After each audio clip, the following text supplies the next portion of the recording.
그런데 사실은 그러니까 영화에서 많이 보는 거는 마약이잖아요. 그렇죠. 특히 이제 우리나라에서도 마약을 제조해서 판매한 적이 있었는데 화이트 트라이앵글이라 그런데요. 그러니까 백색 삼각형 부산에서 제조를 해서 일본에 판다. 한국이 일본에 마약을 공급하는 어떤 기지였던 때가 있었던 것 같아요. 그래서 이게 이 앞전에 영화 마약왕, 마약왕에 나왔던 실전에 쓰여졌던 메산비타민이라고 그러죠. 히로뽕을 현장에 썼던 기계입니다. 아니, 영화에 쓴 건가요? 아니면 실제로 썼던 거? 실제 썼던 거죠. 아, 실제로 썼던 거죠. 마약지. 예. 오.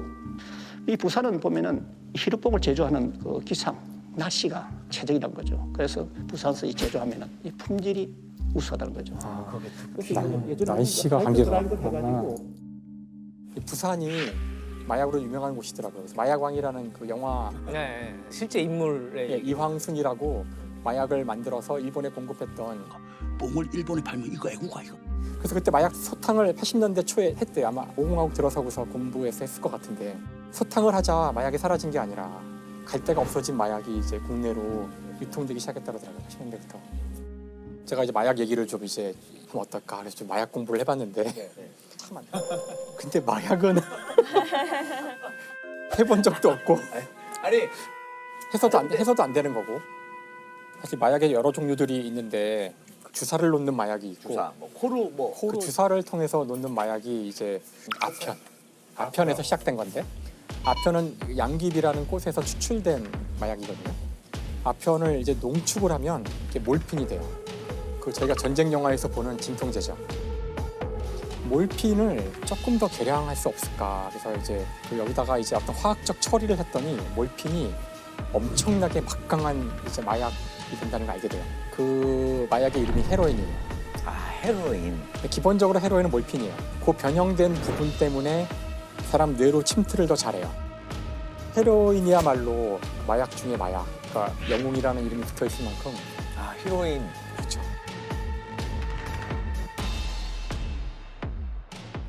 코카인 같은 경우가 이제 코로 흡입하는 거라고 하더라고요. 코카 잎에서 추출할 수 있는 건데 남미에서 자란대요. 첫 만남 때 코카콜라 좋아하신다는 분이 누구죠? 코카콜라에 코카가 코카인에서 온. 아 정말요? 그러니까 초기에는 코카인이 강정제 같이 쓰였다 그러더라고요. 그러니까 원래 마약이 지금은 다 이게 나쁜 거다. 먹으면 안 되는 거지만 처음 나왔을 때에는 이게 다들 되게 좋은 건 줄 알았고 실제 인류 역사에서 마약은 굉장히 중요한 역할을 했다고 알려져 있어요. 아편을 그 19세기만 해도 학자들이 작가들이나 이런 머리 많이 쓴 사람들 그냥 우리 커피 마시듯이 지금 그렇게 많이 했다고 법으로 그래요. 규제하지 않았을 예. 때. 근데 이 두 가지 마약과 굉장히 다른 또 하나의 마약은 완전 화학이죠. 화학이죠. 예. 화학인데 이게 또 갖고 오셨. 히로뽕을 갖고 오셨나요? 아 아니죠. 그랬으면은 정말 아주 리얼한. 아 지금 뭐 자 이게 저게 필로폰이래요. 얼핏 보면 미완성 벌집 같은. 그러니까 이게 탄소가 주르륵 있고 그 주위에 수소들이 있고요. 여기 정말 별거 아니란 얘기를 하고 싶어서 제가 이걸 보여드리는 건데요. 이건 이제 그 각성제. 이걸 먹으면은 이제 효율이 높아져요. 2차 대전 때 독일군 또 저거 맞고 그렇게 빨리 진군했죠. 예. 당시 독일군이 썼던 전략이 전격전이라는 전략이거든요. 빠른 속도로 적의 전선을 돌파해서 후방까지 쳐들어가는 전략을 써요. 근데 그러려면은 아주 빠른 속도로 거의 72시간을 잠도 안 자고 움직이고 그런 전술이 필요해요. 실제 독일군이 그 이제 룩셈부르크 지역을 돌파할 때 그때 바로 이 메센타타민이 대량으로 지급이 되었고요. 피곤을 모르는 거죠. 피곤을. 피곤을 모르고요. 잠도 안 오고. 근데 나중에 이것의 부작용들이 이제 알려지면서 굉장히 끔찍한 부작용들이 많거든요. 히로뽕을 오래 한 사람들을 보면은 끔찍해서 볼 수 없어요. 사진을 못 볼 정도로 잇몸이 나가고 자꾸 환각을 본대요. 자꾸 자기 몸 위로 수천 마리의 벌레가 움직이는 환각을. 그걸 긁다 보니 상흔이 생긴다 그러더라고요. 참 안타까운 일인데 이 마약이 20세기 초에 이렇게 많이 만들어지고 많이 보급되고 알려지는 이유 중에 하나는 그때가 사람들이 정말로 이제 일을 많이 해야 했던 시기라서 그래요. 기계와 함께 같이 일을 해야 되니까 기계의 주기에 맞춰서 움직이는 거예요. 그러니까 기계는 9시에 시작해서 12시까지 작동되면 나는 거의 맞춰서 계속 일하고 약간 모던 타임즈 같은 거죠. 막 돌아가는. 원래 밤에 해가 지면 인간은 원래 잤어요. 18세기까지의 인간들은 밤에 초를 사서 킬 수 있는 아주 돈이 많은 사람들을 제외하고는 해가 지면 다 잤어요. 근데 지금도 우리가 보세요. 이 어두운데 이거 불 다 켜고 이렇게 인간을 자기의 자연의 리듬에 맞지 않게 일을 시키기 위해서 저희는 메스앰페타민 없이 지금 이렇게 열심히 일하고 있어요. 아니죠. 근데 선생님 갑자기 제가 궁금한 게 필로폰은 이름이 왜 그럼 필로폰? 필로포노스란 단어에서 온 건데요. 저희가 이제 필로소피라고 그래서 이제 지혜를 사랑한다. 필로가 사랑한다는 거잖아요. 좋아한다. 뒤에는 포노스가 노동이에요. 노동. 노동을 사랑한다. 그러니까 이건 처음부터 이거 먹고 일하란 거예요. 먹고 일해. 그렇죠. 여기 그러면 커피 중독자들 아니에요? 아까 저기 우리 방송 열심히 하라고 이만큼 나 갖다 놨더라고요. 저기 뒤에 가니까 커피가 이만큼 쌓여 있고 계속 물어봐요. 커피 드실래요? 근데 이건 약간 조금 벗어난 얘기일 수도 있겠지만 헉슬리가 썼던 그 멋진 신세계라는 책을 보면 되게 오래된 책인데요. 미래의 인간이 만든 어떤 하나의 가상의 세계를 이야기하고 있어요. 그 세계에서는 그 아기를 낳을 때 국가가 다 만들어서 내요. 국가가 필요로 하는 똑똑한 사람들을 일정 숫자 만들고 근데 태어난 사람들은 별로 불만이 없는 것이 이 사회가 지탱되는 이유는 바로 마약이에요. 그걸 하루에 2개씩 먹으면서 이 나라의 사람들은 언제나 행복하게 살아가요. 그래서 이제 질문을 던지는 거죠. 중독되지 않고 부작용이 없는 마약이 있다면 이게 과연 멋진 세상일까 아닐까 물어봐요. 당시에 파문을 일으켰던 소설인데 행복이 그냥 화학적으로 보장되었을 때 당신들은 어떻게 할 거냐. 이 사회를 좋은 사회라고 볼 거냐 하는 거죠. 잘 모르겠어요. 잘 모르겠어요.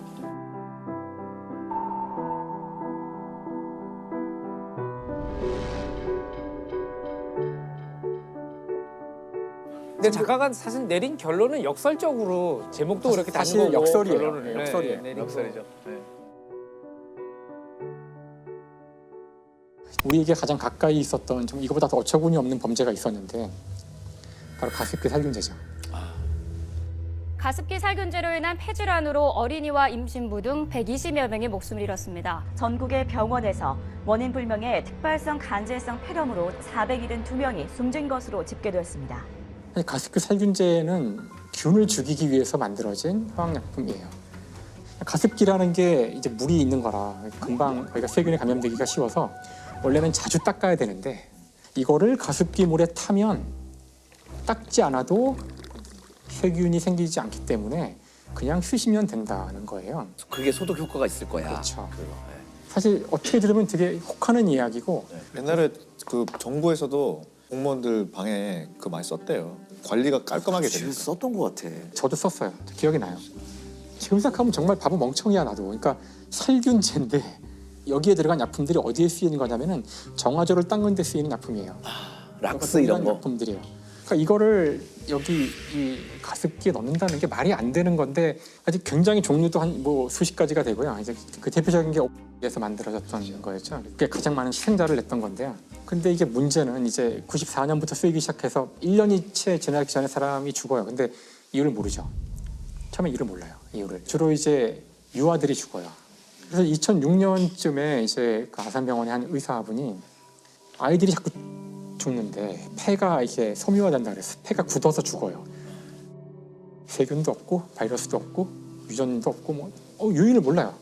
근데 너무나 많이 이제 죽으니까 그 자기가 아는 소아과 의사들한테 메일을 쫙 뿌렸대요. 50개를. 혹시 이런 증세가 있냐? 나만 보는 건가? 여기만 생기는 건가? 정말 놀라운 일은 수많은 의사들이 똑같은 얘기를 한다는 거예요. 주로 봄에 많이 죽고 여름 되면 다 사라지고 모르겠다. 여름엔 가습기를 안 안 트니까. 트니까. 하지만 이제 그런 사실까지만 알아내서 이거 논문을 썼대요. 이제 소아에 대한 어떤 병인데 원인을 알 수 없는 원인 불명의 병. 이제 정작 이제 이 원인이 밝혀진 건 2011년인데 2011년에는 임산부들이 똑같은 원인을 알 수 없는 폐가 이제 섬유화되는 이유로 다 이제 막 죽어나가는 그런 일이 벌어진 거예요. 같은 병원에서.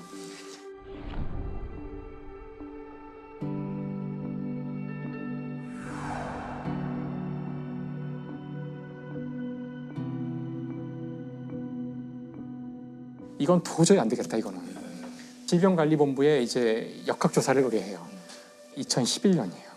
시판되기 시작한 게 94년. 그러니까 무려 17년간 이제 이게 방치된 거죠. 그래서 일단 그 의뢰가 들어가자 몇 개월 만에 딱 답이 나와요. 가습기 살균제. 그래서 정말 수많은 사실 이제 부모들 가습기를 그렇죠. 트는데 겨울 내내 그걸 맞고서 주로 봄에 죽는 거죠. 정부에 보고된 것만 220명 정도가 이제 실제로 인정받은 사람들이고 92명인가가 이제 사망한 케이스였고요. 가습기 살균제는 좀 화가 나는 일이기도 하고 그 판결이 결국은 그게 진짜 어이없게 났죠. 안타까운 게, 그러니까 목기 같은 경우는 유죄 판결이 나왔죠. 이게 안타까운 게 사람들이 조금 더 편리하자고 하는 건데, 그러니까 과학기술을 사용할 때 우리가 그것이 어떤 영향이 올지는 끊임없이 의심하고 모니터링을 하고 관리하고 통제를 해야 돼요. 문제는 뭐였냐면은 이거를 당시 정부에서 관리부처에서 제대로 이걸 테스트 안 한 거예요.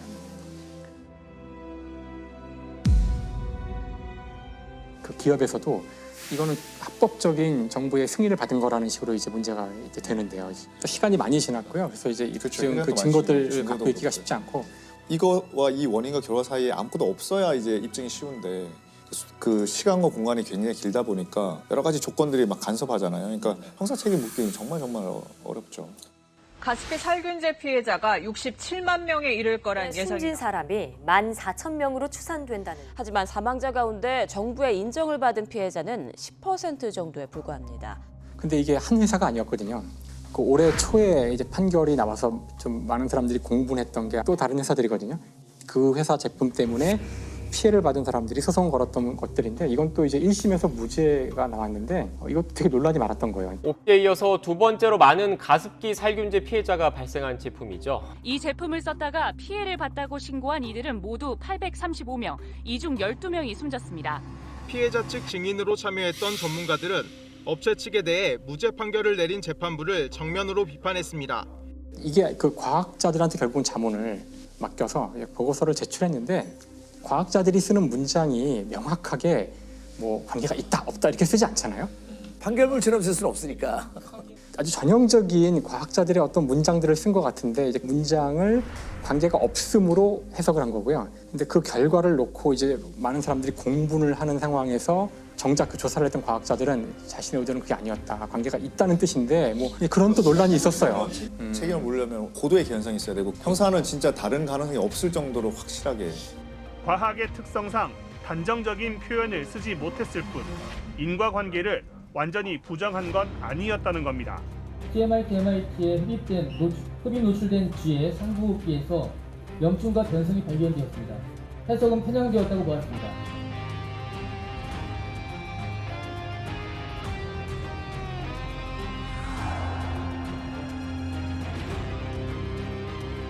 그 이제 서양에서는 1957년에 독일에서 개발한 약이 하나 있었는데 탈리도마이드라는 약이 있었어요. 탈리도마이드는 이제 진통제인데 뜻하지 않게 이 진통제가 그 산모들의 입덧을 약화시켜주는 그런.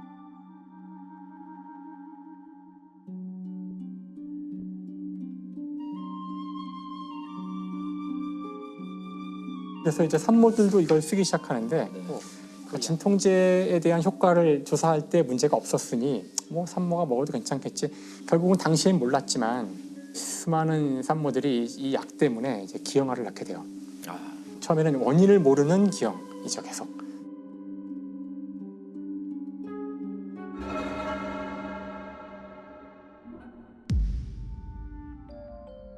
여기서 중요한 교훈이 미국은 희생자가 거의 안 생겨요. 왜 그럴까요? 이제 미국에다가 이걸 팔기 위해서 이제 승인 요청을 했는데 FDA에 있었던 프란체스 체이시란 분이에요. 당시 이제 그 조사관이죠. 이걸 승인할 수 없다. 왜냐하면은 입덧에도 효과가 있다고 지금 홍보를 하는데 태아에게 안전한지 테스트를 했어야 하는데 없다는 거예요. 근데 이제 제약회사가 예상할 수 있지만 큰 회사거든요. 빨리 이거 통과해줘라. 그러니까 이제 이 사람은 사실 말단 공무원인데 6차례를 심사를 요청했으나 6차례를 거부했다고 돼 있어요. 아주 올곧은 공무원이네요. 결국은 허가가 나기 전에 이 사건이 터지고 그래서 이 사람은 영웅이 돼요. 지금도 우리가 FDA 승인을 얻으면 그거는 안전하다고 믿는 이유는 바로 이 케네디 대통령의 훈장을 받죠. 경북 상주 농약 사이다 사건입니다. 경북 상주의 한 마을 회관에서 음료수를 마신 할머니들이 의식을 잃고 쓰러져 중태에 빠졌습니다. 국과수 감정 결과 음료수에는 살충제 성분의 농약이 들었던 것으로 확인됐습니다. 무색 무취의 농약이라서 할머니들이 농약이 섞여 있다는 것을 모른 채 음료수를 마셨던 것으로 보입니다. 때는 이제 2015년 7월 14일이고요. 마을 회관에 할머니 7분이 모입니다. 7월이니까 덥잖아요. 아우 더우니까 목마르다. 뭐 먹을 거 없나? 마실 거 없나? 하고 냉장고 문을 열어요. 사이다가 페트병으로 있었는데 뚜껑이 사이다 뚜껑이 아니라 자양강장제 뚜껑으로 닫혀 있었어요. 할머니 한 분이 그걸 꺼내 와가지고 밥그릇에 돌려가지고 나눠 드십니다. 나눠 드시는데 한 분은 내가 집에서 마가루를 이제 물에 타가지고 마시고 와가지고 난 안 먹겠다. 이러면서 한 분은 안 드세요. 드시고 나서 조금 있다가 한 분, 두 분 쓰러지세요. 한 분, 두 분 쓰러지고 할머니들이 이제 쓰러진 채로 구토를 해가지고 토사물이 얼굴에 뒤덮이고 하도 한 분은 이제 그 구토를 격렬하게 하셔가지고 틀니가 빠질 지경이 돼요. 제일 젊었던 할머니가 비틀거리면서 나가요. 마을회관 옆집에 살던 할머니가 마당을 기어다니던 할머니를 보고 형님 왜 그래요? 이러면서 119에 신고를 합니다.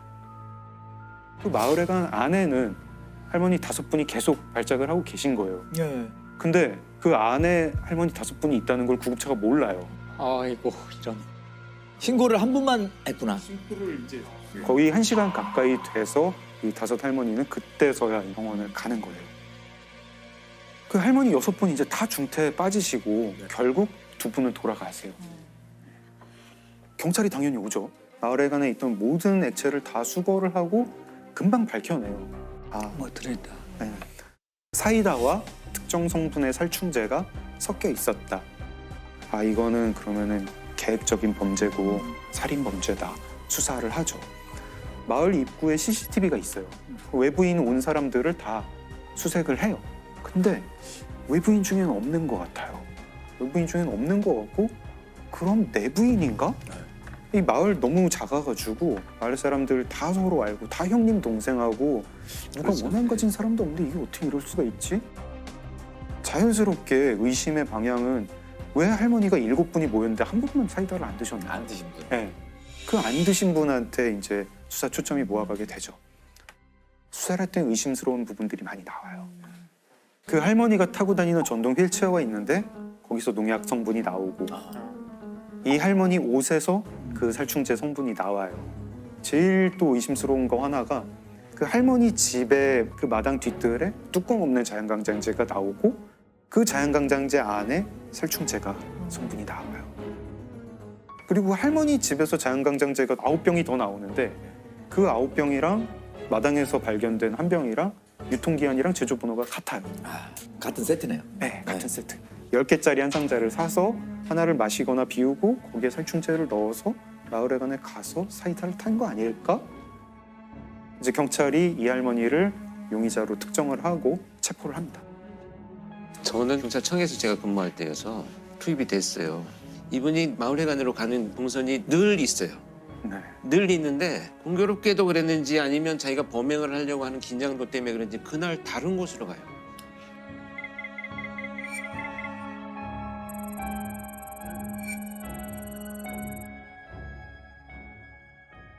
이제 그 다음부터가 문제인데 정황 증거는 있죠. 정황 증거는 있는데 물증이 없어요. 그 자연강장제에서 할머니 지문이나 DNA가 나오지도 않고 사이다병에서 나오지도 않아요. 그리고 할머니가 그 살충제를 사이다에 섞는 게 CCTV에 찍힌 것도 아니고 그걸 본 사람도 없어요. 할머니도 자백하지 않아요. 안 그랬다고 그러시고. 할머니는 끝까지 나는 절대 그러지 않는다. 강력범죄의 어떤 성향이 있는 분들도 아니고 하니 계기만 만들어주면 잘 자기가 이 범죄가 왜 저질러졌는지에 대한 동기를 스스로 밝히고 자백을 할 줄 알았는데 끝까지 완강하게 결국은 마지막까지 이렇게 자백하지 않고 갔는데 그렇게 해서 국민참여재판에 신청을 하게 돼요. 여태까지 이제 국민참여재판으로 한 사건 중에 제일 긴 사건이에요. 굉장히 치열한 공방을 거쳐가지고 국민참여재판이 5일 동안 결국에는 이제 배심원들이 전원 유죄로 판결을 내립니다. 그리고 대법원도 결국 무기징역입니다. 정황 증거 쪽으로 간 거네요. 네, 정황 증거가 너무 유력한 게 많다 보니까 이 정도면 유죄로 봐야 된다. 이런 사건인데 안타깝기도 하고. 그러면은 살해 동기도 모르는 거네요. 검찰 측이 평소에 그 마을에 가면서 다른 할머니들랑 화투를 많이 쳤는데 화투를 치다가 사이가 좀 안 좋아졌다. 왜 속임수를 쓰느냐 이러면서 서로 싸우는 일이 많았다. 이게 범행 동기다. 듣고 보면은 그 화투가 이제 정당 10원짜리 할머니들 다 소비였다고 드시죠? 하는데 예. 그것 때문에 6사람을 독살을 한다? 살해 동기도 지금 그 검찰 측에서 주장하는 그걸로만 화투 지금 때문에 싸움이다. 동기가 사실 끝까지 우리 마음을 좀 불편하게 하고 너무 사소하거나 이해할 수 없는 이유라 이거죠. 근데 농업 전문지에 농민분들이 이제 칼럼 쓰는 거를 보면은요 이런 게 되게 되풀이해서 나와요. 이렇게 답답한 줄 몰랐다. 스트레스는 참을 만한데 어디 갈 데가 없다. 사람 눈을 피해서 어디 갈 곳이 없다.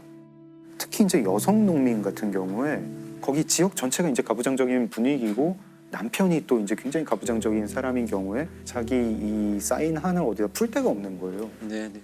실제로 이 상조 농약 사이다 사건 판결문에 이렇게 적혀 있습니다. 피고인은 1950년경 남편과 결혼 후 극심한 가정폭력에 시달려 순탄치 않은 40년의 결혼 생활을 해왔다. 피고인은 오랜 기간 누적되어 온 강압적 환경에 대한 스트레스 및 폭력에 의한 억압, 자존감 저하로 인하여 급기야 사소한 감정 문제에도 심한 분노를 느끼는 지경에 이르렀다. 제가 종합보고서에 썼던 내용이거든요. 학대받는 여성 증후군의 증상들을 조금 나타내셨어요, 이분이. 실제로. 그 문제로 인해서 이분이 자기가 뭔가 침해받는 것에 대해서 너무 예민한 반응을 해오셨어요. 그러니까 분노나 이런 건 조절이 잘 안 돼 있고 내 텃밭에 누군가 옆집에서 팔을 한 2단만 여기 심어놓게요 해도 뽑아서 막 던져버릴 정도로 이제 감정이 극단적으로 왔다 갔다 하는 약간 문제가 있어서 이게 누적되어 와서 나를 무시하고 속여 나를 계속 뭐 이런 것이 이제 촉발되었다고 보는 거죠. 씁쓸하게 또 저희 마음을 좀 무겁게 만드는 사건이었습니다. 지금 약물 얘기 계속 하다 보니까 우리가 보면 좀 우리의 여러 가지를 치유하기도 하고 좀 나은 컨디션 이런 걸 위해서 약물 참 많이 쓰잖아요. 네. 다 뭐 이렇게 잘 쓰면 약, 못 쓰면 독, 독 잘못 쓰면 중독 뭐 이렇게 되는 거 그런 있어요. 물질들이 꽤 많아요. 네. 예. 저도 오늘 그래가지고 그런 뭐 스테로이드는 아니지만 우리한테 또 되게 최근에 익숙해진 어떤 약물 얘기를 하려는데요. 프로포폴입니다. 아, 프로포폴. 네, 지금도 많이 쓰죠. 우리 수면 뭐 마취. 내시계, 예, 수면 마취제고. 프로포폴은 화학식이 어떻게 되나요? 정해주세요. 정해주세요. 즉시 나오네, 즉시 나와. 아니, 프로폴은 저는 성분이 뭔지도 모르거든요. 프로포폴. 프로포폴은 이거 저희 많이 봤던 모양 이거 기억나시죠? 벌집이죠? OH. 이거 좀 복잡하네요. 네, 이게 프로포폴이에요. 꼭 눈사람 같이 생겼죠? 귀엽게 생겼네요. 예. 자, 프로포폴 이걸 맞으면 어떤 일이 벌어지나요? 수면 마취니까 이제 의식을 잃고 수면 내시경 같은 거 할 때 쓰는 건데 이게 물에 안 녹는다면서요. 그래서 뭐 콩기름에 녹인다고 합니다. 콩기름에 녹여서 그 액체가 이제 하얗게 보이기 때문에 우유주사다 얘기를 하고 사실 그 전에도 수면 마취제가 있었죠. 지금도 또 다른 수면 마취제가 있는데 근데 환자의 입장에서는 다른 기존 마취제는 하고 나면은 깰 때 머리가 아프다든가 구역질이 난다든가 이런 게 있었는데 이 프로포폴은 그런 게 없었다고 해요. 그래서 2000년대부터 병원에서 뭐 연예인이라든가 혹은 유흥업소 종사자 같은 분들이 잠을 못 잤는데 이 주사를 맞으면 굉장히 피로가 풀리더라.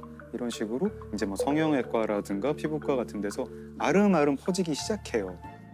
신체적 중독성은 강하지 않은데 이런 의존성, 정신적 의존성이 강해져서 매일 맞거나 뭐 이런 분들이 생기기 시작합니다.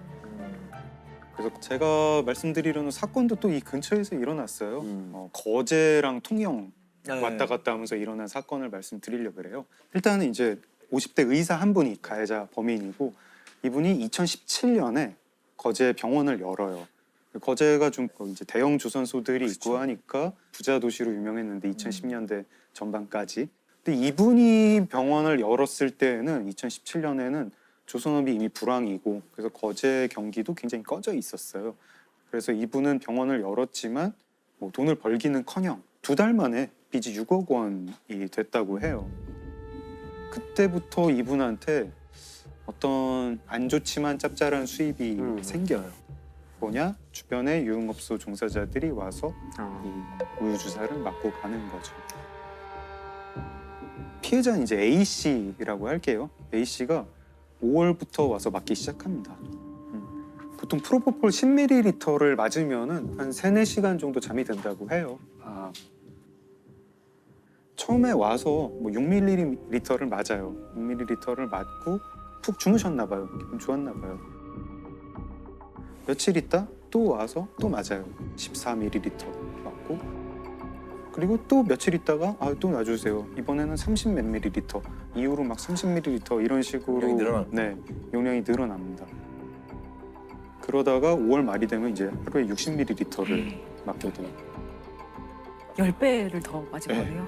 그러다가 6월이 되면 6월 12일부터 24일까지 13일 동안 매일 맞으세요. 매일 맞고 하루에 막 100ml씩 맞는 그런 날도 있어요. 처음에 6mm에서 시작했다가. 네, 6mm에서 시작했다가.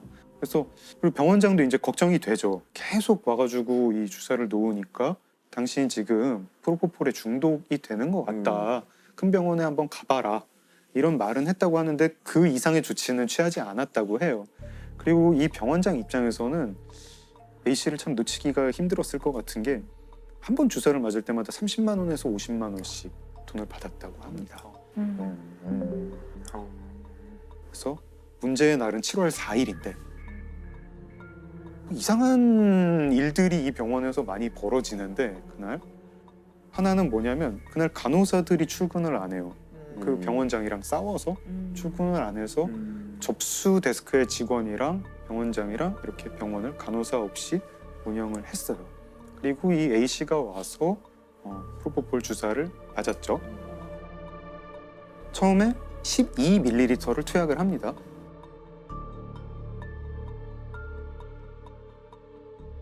근데 A 씨가 금방 깨요. 깨서 또 놔달라. 또 놓습니다. 마약류 의약품으로 분류된 수면 마취제 프로포폴 12cc를 링거에 주입하더니 6cc씩 2차례 더 투약합니다. 한 번에 5cc 이내 투약되는 게 일반적이지만 5배 가까이 더 주입된 겁니다. 또 놓고 이번에 저혈압으로 사망을 합니다. 이때 이제 이 병원장이 되게 끔찍한 생각을 하게 되죠. 이 유족이 나한테 손해배상을 청구하지 않을까? 이 걱정이 생겨요. 그래서 어떻게 하냐면 이 프로포폴을 수액실이라는 방에서 온 손님들한테 놔주고 있었는데 얼른 커튼을 쳐요. 이 시신을 못 보게. 커튼을 치고 그 환자들 깨어나고 돌려보내고 접수 데스크 직원한테도 오늘 수고했네. 오늘 일찍 가. 이래서 보냅니다. 그래서 시신과 자기만 병원에 남게 된 다음 차를 빌려요. 렌트카를 빌리고 밤이 되길 기다려서 지하 주차장에 내려가서 시신을 옮기고 새벽 2시 반에 차를 몰고 나가요. 차를 몰고 나가서 병원은 거제인데 통영까지 운전을 한 다음에 통영의 선착장에서 차 트렁크를 열고 시신을 꺼내서 바다에 던집니다. 그리고 미리 준비한 우울증 약 2개를 그 앞에 그리고 그 A 씨의 손목시계도 우울증 약 옆에 둬요. 자살로 위장하는 거군요. 네, 자살로 위장을 하죠. 그리고 병원으로 돌아온다. 병원에 돌아와서는 며칠 있다가 그 병원 건물주를 찾아가가지고 지금 좀 우리 병원에 불미스러운 일이 생겼다. 간호사가 프로포폴을 몰래 빼들고 갔는데 좀 안 좋은 소리 안 나왔으면 좋겠고 대충 뭐 덮고 싶다 이러면서 병원에 CCTV를 좀 지워달라. 고 해서 그 건물에 CCTV를 지웁니다. 그래서 CCTV를 지우고 병원 진료 기록도 조작하고 자기는 완전 범죄를 꿈꿨죠. 다음 날 오후 1시가 되어서야 비로소 지나가는 행인이 보고 뭐 사람 아니야? 이렇게 해서 통영 해경에 신고를 합니다. 프로포폴을 과다 투여한 여성이 사망하자 병원장이 시신을 바다에 버리는 일이 일어났습니다. 배경은 의원 주변 CCTV 영상뿐만 아니라 진료 기록부 등이 삭제된 정황도 포착했습니다. 대검찰청 과학수사부가 복원한 영상에서 프로포폴 투여 장면이 확인되자 뒤늦게 혐의를 인정했습니다. 병원장은 잡혔고 징역 4년을 받습니다. 그러면 이 병원장 같은 경우에는 시신 유기인가요? 죄목이 크게 4가지였는데요. 마약류 관리법 위반, 사체 유기, 업무상 과실치사, 그리고 의료법 위반이었습니다. 마약류 관리 위반은 그 향정식성 약품인데 관리 대장을 제대로 작성하지 않았다. 의료법 위반은 이 진료 기록을 위조했다. 그리고 또 이제 병원에서 변사가 있으면 신고를 해야 되는데 하지 않았다. 근데 여기에 이제 좀 으스스한 에필로그가 하나 있는데 간호조무사도 한번 잡혀요. 이 병원 간호조무사. 왜요? 그날 저녁에 병원장은 시신을 어떻게 처리해야 할까 하고 고민하고 있을 때 간호조무사가 그 병원에 와서 프로포폴을 훔쳐가요. 프로포폴 투여 환자 시신 유기로 문제가 되고 있는 의원의 간호조무사도 자신에게 프로포폴을 불법 투여한 것으로 드러났습니다. 최근까지 해당 의원에서 일했던 A씨는 지난 5일 일하던 의원에서 약품을 몰래 가져왔다며 혐의를 인정한 것으로 전해졌습니다. 이상한 무슨 블랙 코미디 영화 같죠? 괴담 같은 이 사건과 무관하게. 이 사건과 병원장과 무관하게. 근데 이런 사고가 되게 똑같은 게 또 있더라고요. 2019년에는 여자친구한테 프로포폴을 투약했다가 그 여자친구가 사망하게 한 그런 성형외과 의사가 붙잡혔는데요. 이유가 그 여자친구가 불면증에 시달렸기 때문이다. 이렇게 얘기를 합니다. 2020년에는 강남의 대형 성형외과에서 간호조무사로 일하던 분이 수술실에 몰래 들어가서 자기한테 프로포폴을 놨다가 숨지는 그런 사고가 납니다. 프로포폴 불법 투약. 이게 자꾸만 이런 사건이 일어나는 이유가 뭘까요? 저는 이제 근본적으로는 한국 사회에 문제가 있지 않나? 좀 그런 생각을 해요. 제가 가끔 병원을 갈 때 동네 의원급을 갈 때 가서 거기 붙어 있는 거 보고 되게 놀래요. 막 무슨 비타민 C 주사, 신데렐라 주사, 마늘 주사. 저는 이게 좀 가슴이 아픈 게 직장인들 많은 이 회사 건물 있는데 보면은 병원들에서 그 영업 되게 많이 해요. 그렇죠. 그리고 맞아요. 점심 시간에 맞고 오시는 분들 많으세요. 네, 맞아요. 피곤해서 전날 과음을 했거나 야근을 했거나 피곤해서 보통 수행 맞고 가라 그래가지고 영양제라 그래 한 1시간 정도 누워 있다가 맞으면은 근데 힘이 남아요.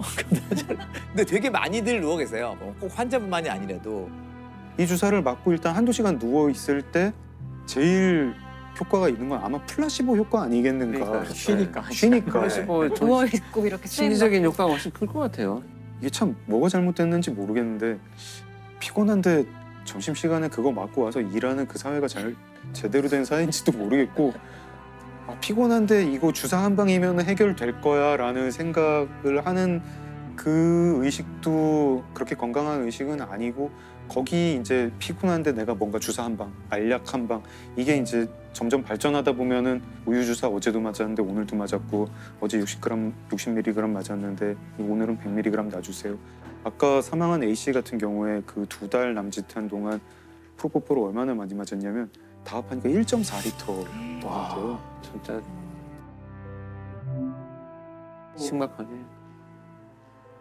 그리고 한 방을 되게 좋아해요. 한 방을 좋아해요. 한 방. 원샷. 그러니까 꾸준히 3개월 동안 나아지겠다는 방법을 택하는 분들이 생각보다 되게 좋고 사실 이게 요거 한 번. 참 이상한 것이 원래 이런 문제의 근원 자체가 너무 효율을 추구해서 빨리빨리 그렇죠. 뭔가 끝내야 되기 때문에 생긴 문제인데 그 해결도 되게 효율적으로 하길 바라는 거예요. 이게 말씀하신 대로 충분한 시간을 두지 않아서 생긴 문제조차도 충분한 시간을 두지 않고 해결하려고 그러니까 이게 해결될 리가 없죠. 자, 그런데 아무리 조작을 하려고 해도 흔적은 어떻게든 남게 되는 것 같아요. 그렇죠. 사실 그 범죄의 흔적과 관련해서 중요한 살인의 방법이랄까? 가운데 하나가 독살하는 방법이 있어요. 아, 독살. 원래 독살이란 건 아주 오랫동안 사람을 죽이는 데 쓰여졌던 범죄의 수단인데 그 이유는 독살을 했을 때 범인이 누군지 알기가 어려웠기 때문에 그렇거든요. 그렇죠. 김정남 독살에 신경성 독가스인 VX가 쓰인 것으로 파악됐다고 밝혔습니다. 블라디미르 푸틴 대통령의 정적으로 꼽히는 러시아 야권 운동가가 독극물 중독 증세로 입원했지만 중태입니다.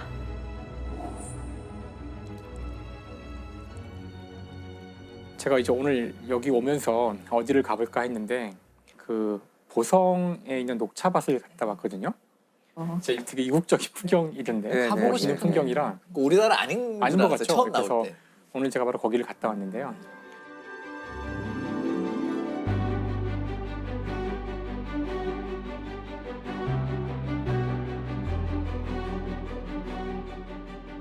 아, 여기 너무 멋있어요. 우리나라 같지 않네요. 근데 모양이 좀 특이하다. 위에서만 보다가 이 나무가 되게 꼬불꼬불해요. 안에가. 근데 이게 참 신기하네요. 이걸 따다가 이거 어떻게 먹지 이걸?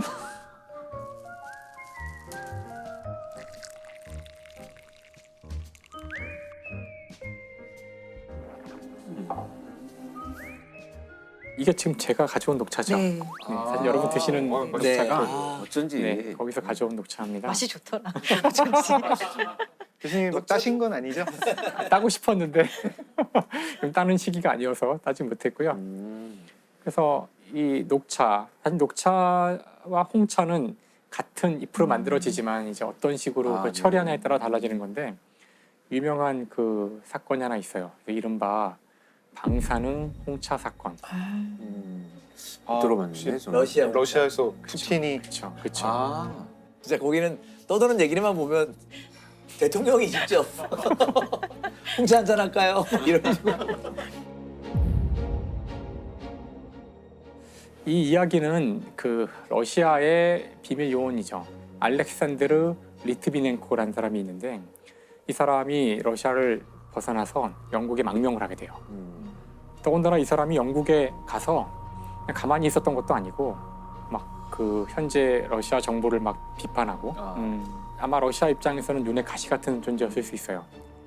근데 이 사람이 어느 날 러시아에 있을 때 동료였던 두 사람을 만나게 되는데 두 사람을 만나고 와서는 갑자기 막 몸에 이상이 생겨서 몸이 막 뒤틀리고 이러다가 곧 죽게 돼요. 머리칼이 다 빠지고 혈색을 잃어버린 남성, 전직 러시아 스파이 리트비넨코의 사망 직전 모습인데요. 자신을 이렇게 만든 건 푸틴이라며 처참하게 죽어가는 모습을 스스로 공개해 전 세계가 충격에 빠졌습니다.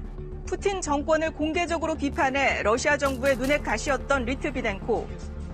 지난 2006년 11월 런던의 한 식당에서 전직 동료들을 만나 녹차를 몇 모금 마신 뒤 며칠 지나지 않아 구토와 극심한 복통을 호소했습니다.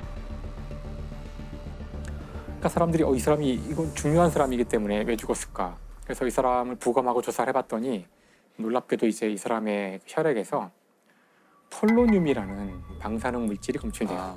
폴로늄. 아마 들어보시지 못했을 확률이 굉장히 큰 물질인데요. 폴로늄. 그 일반적으로는 존재하기가 거의 힘든 인공적으로 만들어지는 방사능 물질이에요. 이것도 화학 기호가 있나요? PO, 폴로늄. 그래서 폴로늄은 언제 이게 저희가 그 공부하다가 듣게 되냐면은 퀴리 부인 할 때 얘기가 나와요. 퀴리 부인. 네, 퀴리 부인이 먼저 폴로늄에서 폴로늄을 추출하고 방사능 물질, 그 다음에 나중에 라듐을 추출하게 되는데 폴로늄을 붙인 이유가 그렇죠. 조국 폴란드에 이름을 붙인 거예요. 이 방사능 물질 폴로늄을 살인 도구로 썼다는 뜻은 이건 전 세계 몇 개의 나라밖에 할 수가 없는 그것도 최고위 어떤 그 정보부라든가 이런 데서밖에 할 수 없는 그런 평소에 보통 사람들은 얻어낼 수 없는 물질이라는 얻어낼 수 없어요. 우리 여러분 접근할 수도 없고 이거 볼 수도 없어요. 일반적으로는. 그러니까 뭐 다른 독극물을 써도 되는데 굳이 그걸로 죽인 그럼 이유가 우리가 죽인 거 맞아라는 거 은근히 알리는 거예요. 보복한 거야. 까불지 말아요. 그렇죠. 결국 2016년 영국 정부는 그 러시아의 푸틴이 이 살인 사건의 배후에 있는 것 같다라고 공식 발표하게 됩니다. 푸틴 러시아 대통령이 10년 전에 발생한 러시아 스파이 독살 사건을 직접 승인했을 것이라는 보고서가 영국에서 나왔습니다. 원자로에서 만들어지는 방사성 독극물 폴로니엄 210을 러시아 정부의 개입을 보여주는 증거로 꼽았습니다. 조사팀은 리트비넨코 살해 작전이 러시아 연방보안국과 푸틴 대통령에 의해 승인됐을 것이라고 결론 내렸습니다.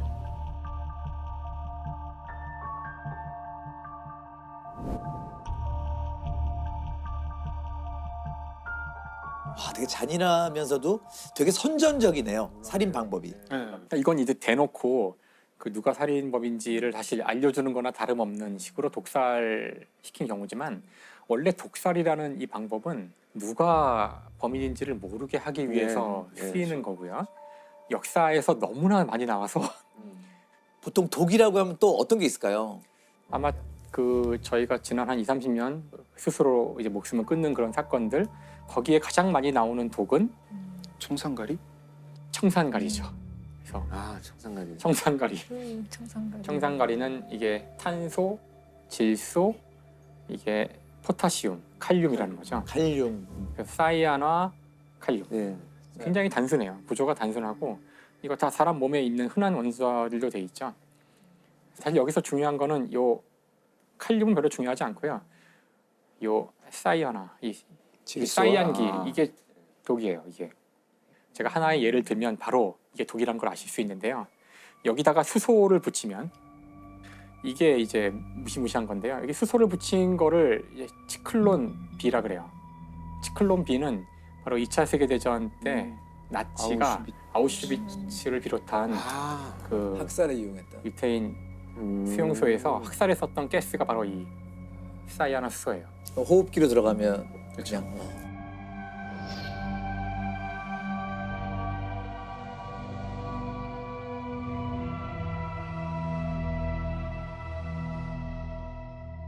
이게 얼마나 효율적인 독인지는 이미 2차 세계대전 때 검증이 된 거죠. 그래서 이게 사실 몸에 들어오면은 이게 그 어떤 역할을 하냐면은 사람의 몸의 세포에는 미토콘드리아라는 게 있어요. 미토콘드리아는 쉽게 얘기해서 에너지 공장이에요. 그 산소와 음식물을 결합하는 그 반응이 일어나는 곳이 바로 미토콘드리아인데요. 이게 들어가면은 미토콘드리아가 산소를 처리하지 못하게 만들어요. 그러니까 아무리 내가 숨을 쉬어서 산소를 세포로 보내도 사실상 세포는 산소가 없는, 그러니까 세포가 질식해서 죽게 되는 거죠.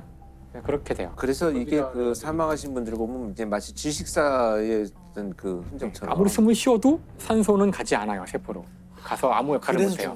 네, 그러니까 무서운 거죠. 여기서 그래서 우리가 한번 질문을 던져볼 수 있는 게 과연 독이란 무엇인가? 독 이런 질문을 해볼 수 있거든요.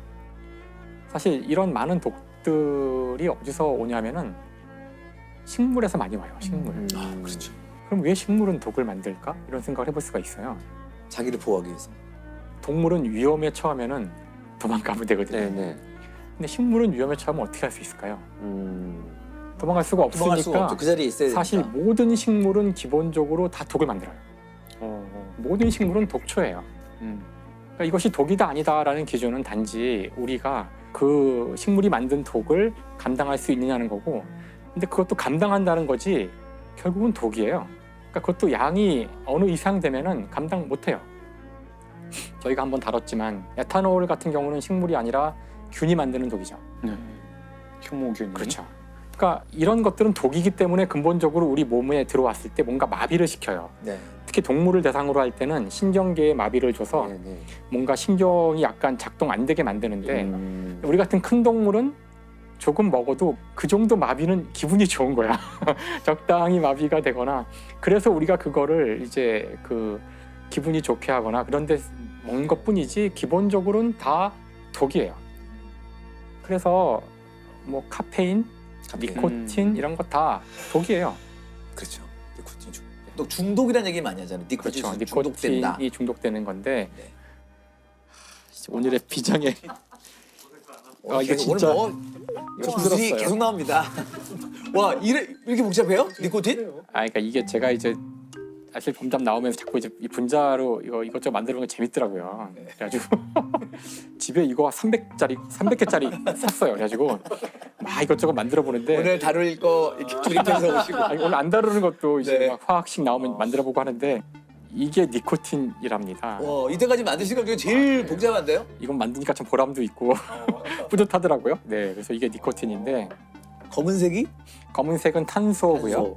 다음에 파란색이 질소, 다음에 하얀색은 수소죠.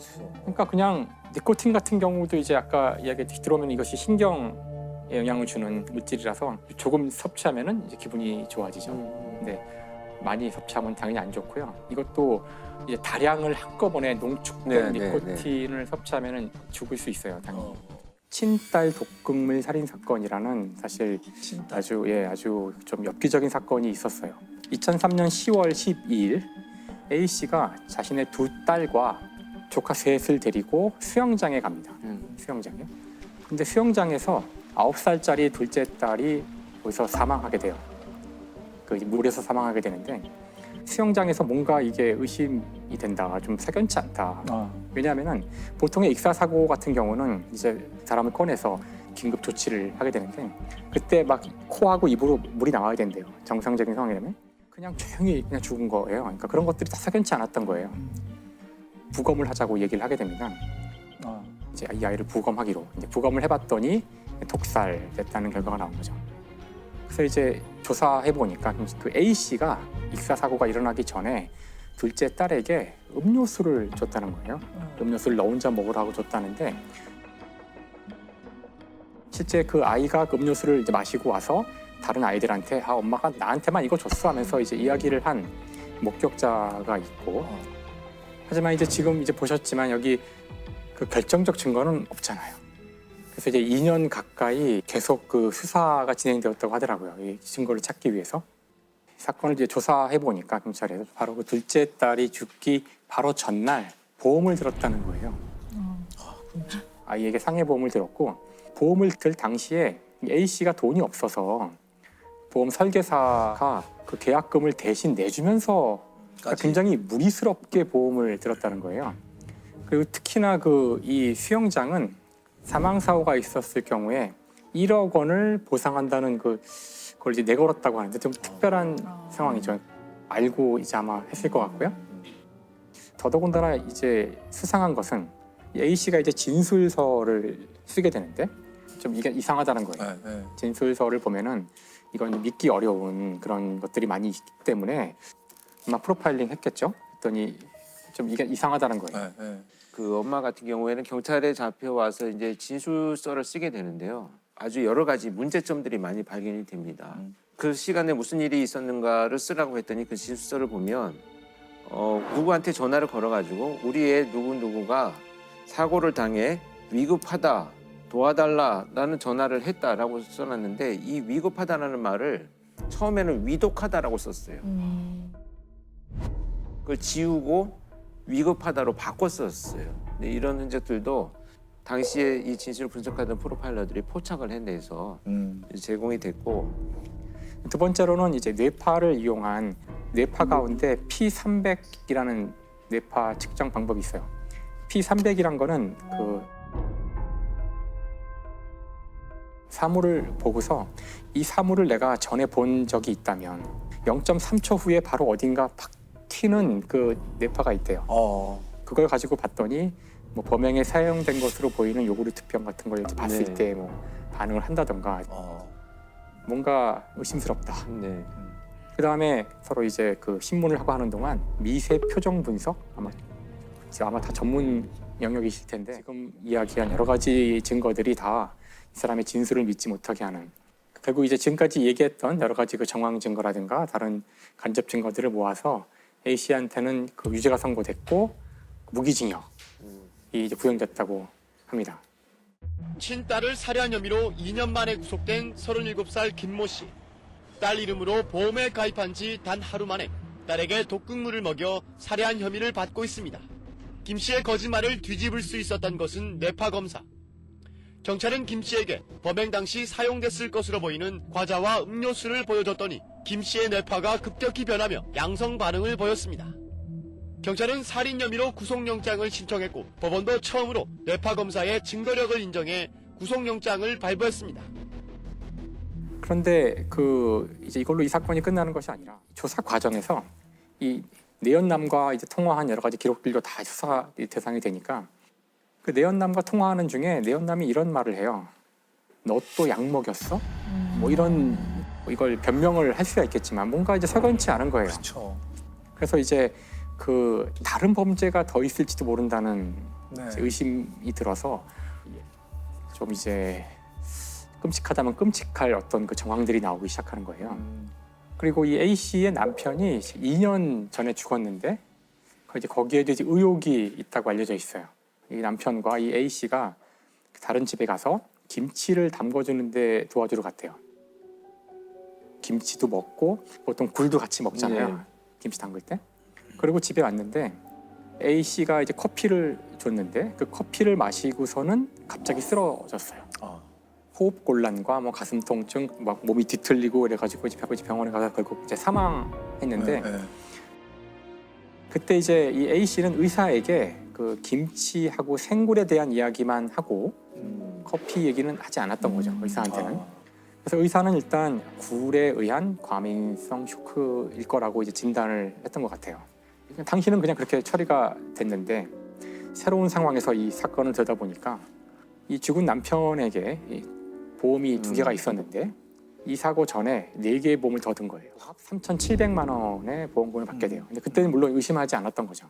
더 이제 놀라운 것은 그 다음 해인데 2002년 그 A 씨의 친구가 있어요. 네. 그 A 씨가 그 친구와 같이 케이크를 이제 먹었는데 그리고서는 친구가 사망을 해요. 갑자기 사람이 죽었으니까 부검을 해서 조사를 해봤는데 일단 급성 심근경색이라는 진단을 내리기는. 근데 이제 그 부검에 참여했던 그 수련이가 메모를 하나 해놨는데 약물 중독이 의심된다라고 써놓긴 했어요. 그러니까 약물 중독인 것 같긴 한데 뭐 확실하진 않고 이런 어쨌든 공식적으로는 그냥 심근경색에 의한 것으로 종료를 했는데 이 사건이 이제 엽기적인 이유는 이 죽은 이 친구가 사망하기, 이 사건이 일어나기 직전에 생명보험에 들어요. 근데 정말 희한하게도 이 생명보험의 수혜자가 바로 이 A 씨예요. 되게 이상하죠. 왜 친구한테 그렇게 되지? 누가 생명보험을 들 때 자기 친척이나 자기 뭐 가족이 아니라 친구한테 드는 경우는 없잖아요. 죽은 친구의 남편이 진정서를 이제 수사기관에 제출했지만 증거가 부족하다는 이제 이유로 그냥 기각됐다고 하더라고요.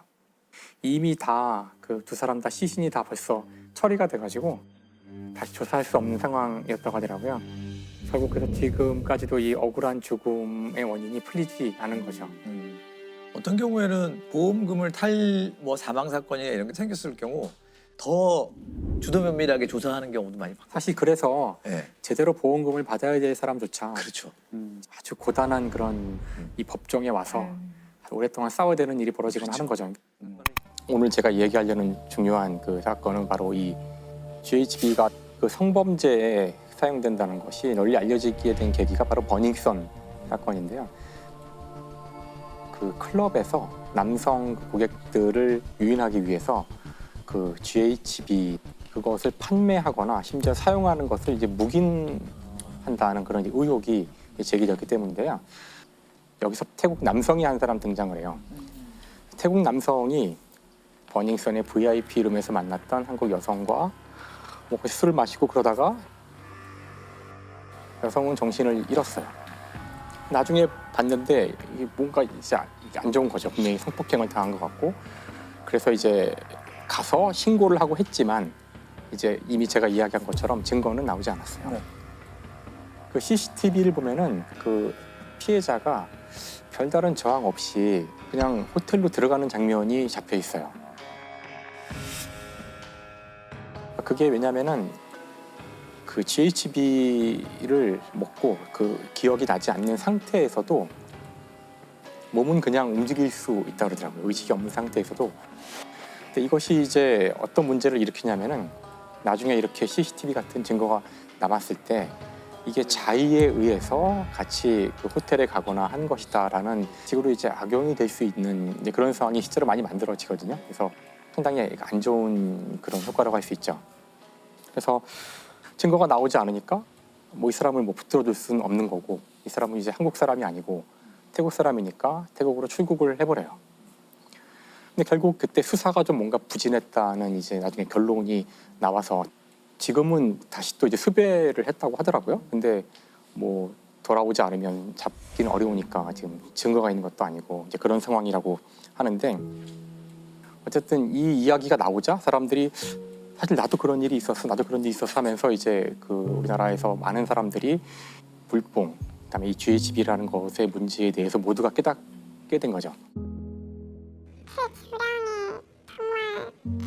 크게 미치지 않는 술을 먹고 제가 필름이 끊겼다는 거, 혹시 약물 의심하냐고 물어봐서 약물 의심한다라고 얘기를 했고, 약물이 안 나왔다고 하니까 내 탓으로 돌렸는데, 버닝썬 클럽 폭행 보도 이후 SNS를 통해서도 강남 일대 클럽에서 물뽕에 당한 걸로 보인다는 피해 여성들의 증언이 확산되고 있습니다. 중간간 사건 같은 경우는 사실 대부분 피해자들이 난 이런 경험이 한 번도 없었는데요 하고 다 약물 의심을 하고 다 피검사를 다 의뢰를 많이 하죠. 그런데 정말 막상 검출되는 그 약물은 없기 때문에 오히려 이 피해자를 되게 이상하게 많이들 봐요. 술 먹어서 그럴 수도 있지, 왜 술 먹다가 보면은 이전에 자기의 어떤 행동과 다르게 할 수도 있잖아요. 근데 단순히 술을 많이 해서 만취해서의 상황과 조금은 다른 것 같다는 생각을 저도 많이 했거든요. 저 참 되게 좀 답답하기도 하고. 예. 그래서 GHB 같은 경우는 2020년, 21년 사이에 그 적발된 양 무려 60배가 늘 만큼 지금 엄청나게 이게 범죄에 이용되고 있을지도 모르는 상황이라는 거예요. 근데 이거 말고도 사실 그 문제가 될 수 있는 것이 요 끝에 달려 있는 요거를 떼고 이쪽에 수소를 떼서 요거 이제 GBL이라고 불러요. GBL이라는 물질이고, 아까 GHB와의 차이점은 이게 물이거든요. H2O.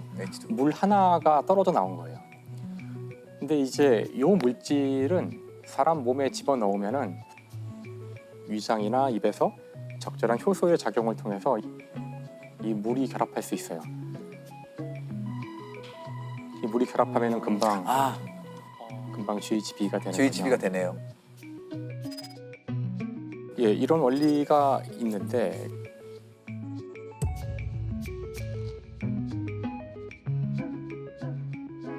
참 안타까운 일이지만 이걸 이용해서 범죄를 저지른 약사가 있어요. 약사니까 이제 요걸 아는군요. 알고 있었던 것이죠. 그래서 30대 중반의 약사였던 A 씨가 약사나 이런 의사 이런 사람들로 주로 상대하는 그런 데이팅 웹 같은 게 있다 그러는데, 근데 거기서 이 약사 A가 어떤 여성 B를 만나서 이제 요 약물을 이용한 강간 사건을 벌이는 거죠. 이른바 물뽕으로 불리는 마약류 GBL을 이용해 여성들을 성폭행하려 한 약사가 기소됐습니다. A씨는 소개팅 애플리케이션 등을 통해 만난 여성 6명을 상대로 물뽕의 원료인 GBL을 술에 타 먹인 뒤 성폭행하는 등의 수법으로 성범죄를 저지른 혐의를 받고 있습니다. 이 경우는 아마 약의 양을 잘 맞추지 못한 건지 여성이 뭔가 이제 이상한데 다행히 정신을 잃거나 그런 건 아니어서 부랴부랴 병원에 가서 진단을 받았는데요. 그때 이제 바로 갔기 때문에 GHB를 검출할 수가 있었고, 사실 이것이 현재 알려진 단 한 건의 물뽕을 이용해서 그 강간 시도를 했던 그 사건이에요, 유일하게. 그러니까 다른 것들은 다 의심은 되지만 한 번도 증거가 나온 적이 없어요.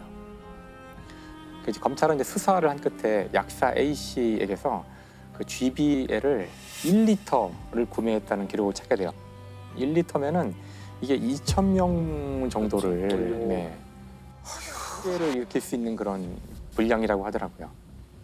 그래서 이 케이스가 이제 GBL이 검출된 첫 번째 케이스였지만 당시에는 그 GBL이 마약으로 또는 약물로 지정이 되어 있지 않았기 때문에 이것만 가지고는 뭐 어떻게 할 수 있는 게 없었고요. 하지만 이제 졸피뎀을 가지고 있었거든요. 그래서 당시 졸피뎀은 향정신성 의약품이었기 때문에 이제 이것 때문에 문제가 돼서 기소되는 데 도움이 되죠. A 씨 같은 경우는 징역 4년을 이제 선고받았고요. 그리고 5년 동안 아동 및 청소년 관련 기관에 취업할 수 없도록 이제 선고가 내려졌거든요. 근데 이게 지금 문제가 아까 얘기한 그 GHB는 그래도 마약으로 이미 지정이 돼 있고요. 이건 이제 소지하거나 그래도 안 되거든요. 네. 근데 문제는 이 물질은 아직 정식으로 이렇게 범죄용 약품으로는 지정이 안 돼 있다고 하더라고요. 사건 일어났을 당시에는 요 GHB의 원료가 되는 GBL은 그냥 원료인 거예요. 원료이기 때문에 이거는 소지하고 관리하고 마약류 관리에 관한 법률에 따른 어떤 제재가 전혀 없었던 거예요.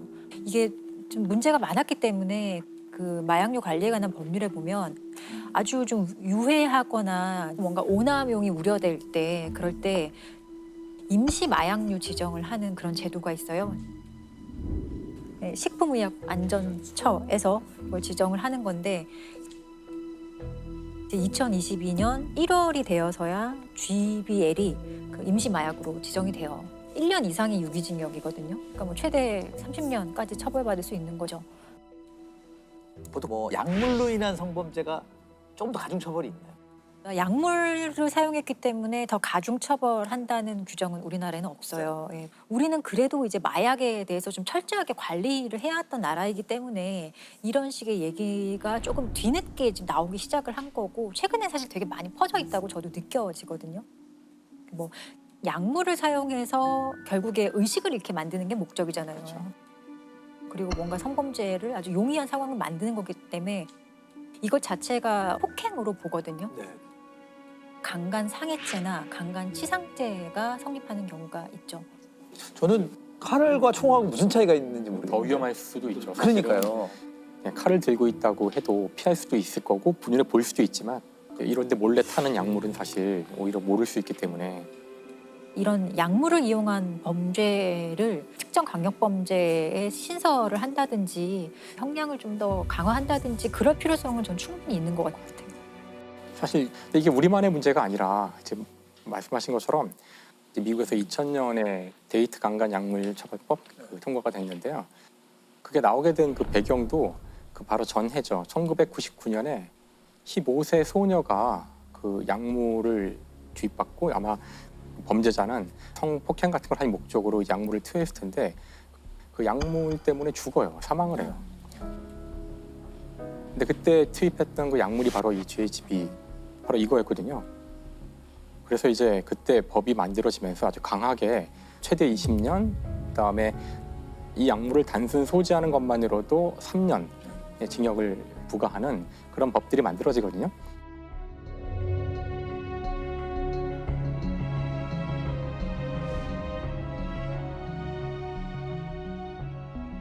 그때 이제 벌써 미국이 20년도 더 된 전의 이야기죠. 이제 우리가 이 문제를 이제 막 눈앞에 두고 있는 건데.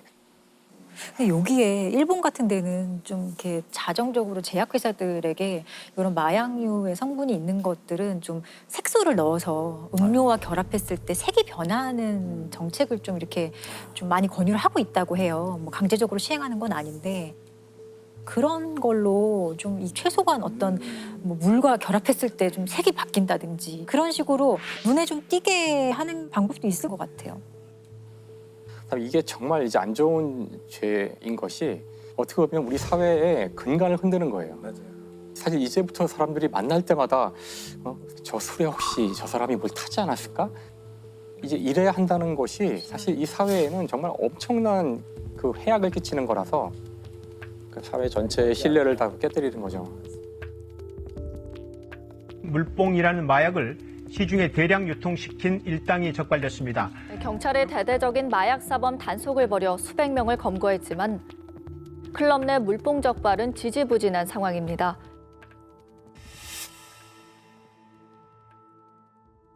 사실 이 약물을 사용해서 성폭행을 하거나 이런 성범죄를 저지르는 일은 굉장히 역사가 깊어서 아주 많은 사례들이 있었어요. 근데 이제 지금 문제가 되는 것은 그 금방 사라져서 잘 검출이 되지 않는 약물이 존재할 수 있다는 거죠.